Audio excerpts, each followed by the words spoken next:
Hi, this is Mark Rushton of markrushton.com. Welcome back to my podcast of original ambient electronic music and field recordings and occasional talking about music and art. You're listening to Endless Float from my 2013 album called Vacation Sketches.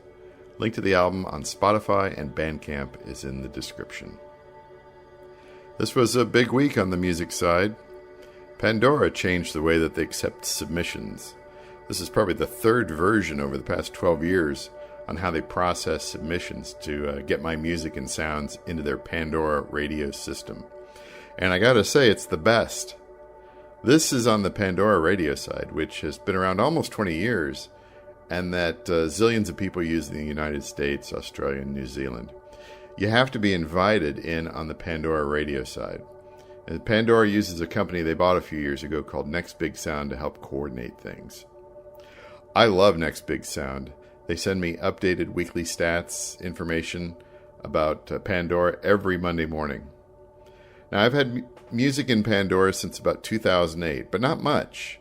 Although one of my field recordings somehow got into the Pandora radio system during the summer of 2018, and well, I'm not getting rich off of it, but it does a very good job compared to a lot of the other tracks. I wish I had 100 or 200 of those going on at the same time. Anyway, under an artist name, you can only submit one album at a time for consideration.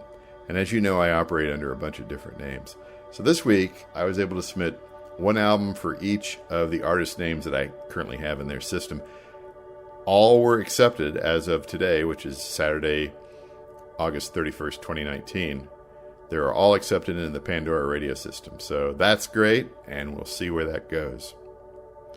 Also, I signed up for Songtrust, which is a service that manages your titles and codes for mechanical and publishing royalties, both in the US and internationally.